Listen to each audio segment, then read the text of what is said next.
وہ مرد کے لیے بھی ہے، وہ عورت کے لیے بھی ہے، وہ مالک کے لیے بھی ہے، وہ غلام کے لیے بھی ہے، وہ ہندوستانی کے لیے بھی ہے، غیر ہندوستانی کے لیے، سب کے لیے. جس طرح سورج کی روشنی عام ہوتی ہے، سورج کی دھوپ عام ہوتی ہے، اسی طرح اللہ کے نبی صلی اللہ علیہ وسلم جو دین لے کر آئے ہیں، جو پیغام لے کر آئے، وہ بھی سب کے لیے عام ہے. اس کا فیض سب کو حاصل ہوگا. بہت ممکن ہے بھائی بھائی کا گلا کاٹے، بہت ممکن ہے باپ بیٹے میں دشمنی ہو جائے، بہت ممکن ہے کہ جو جگری دوست ہو وہ جانی دشمن بن جائیں، لیکن ایمان جو رشتہ جوڑتا ہے ایک مسلمان کا دوسرے مسلمان سے، ایمان جو تعلق جوڑتا ہے ایک مسلمان کا دوسرے مسلمان سے، یہ تعلق کبھی ختم نہیں ہو سکتا. اگر ہمیں معلوم ہوتا ہے ہمارے بھائیوں کو کسی جگہ ستایا جا رہا ہے، مارا جا رہا ہے، ایذائیں دی جا رہی ہے، ان کے گھر توڑے جا رہے ہیں، اور ہمیں اپنے دل میں کسک محسوس نہ ہو، درد محسوس نہ ہو، تو یہ ڈوب مرنے کی بات ہے. ہم یقیناً فلسطین کے بھائیوں کی مدد نہیں کر سکتے عملی، لیکن اگر ہمیں ان کے مظالم سن کر کوئی ٹینشن نہ ہوتی ہو، لقمے کھاتے ہوئے ہمیں کوئی پریشانی نہ ہوتی ہو، کبھی سالن پھیکا محسوس نہ ہوتا ہو، یہ سن کر کے شام میں ہمارے کتنی بھائی اور بہنیں رمضان میں بھوکے ہیں وہ کئی دن سے، تو یہ ڈوب مرنے کی بات ہے ایک مسلمان کے حیثیت سے.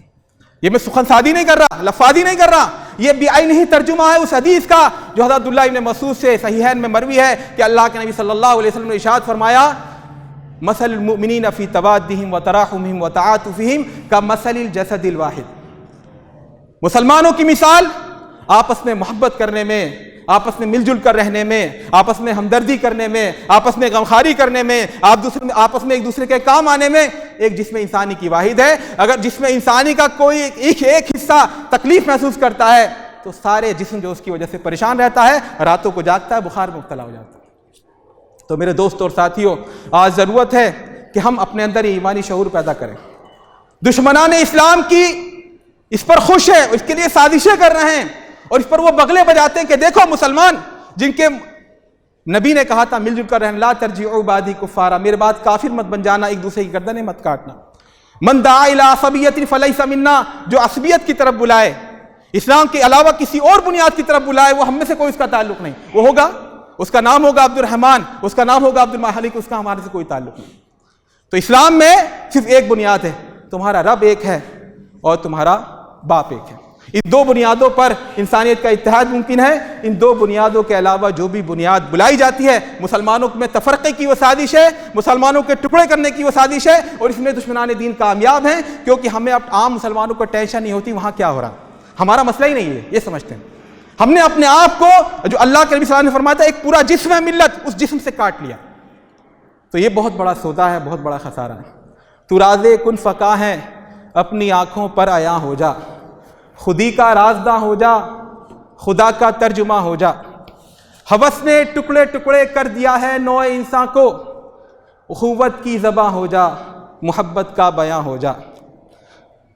نہ یہ ایرانی وہ افغانی، یہ تورانی یہ خراسانی، یہ ہندی وہ یہ خراسانی، یہ ایرانی یہ افغانی. تو اے مرغ حرم اڑنے سے پہلے پرفشاں ہو جا. اللہ تعالیٰ سے دعا ہے کہ ہمیں کہنے سننے سے زیادہ عمل کی توفیق دے، اپنے بھائیوں کے دینی حقوق پہچاننے کی توفیق دے، دین کی حمیت، دین کی غیرت، دین کی محبت تمام محبتوں پر ہمارے دلوں میں غالب کر دے، اور باقی جو بھی رشتے ناتے ہیں وہ اس محبت کے تابع کر دے. اقول قولی ھذا واستغفر اللہ لی ولکم ولسائر المسلمین فاستغفروہ انہ هو الغفور الرحیم.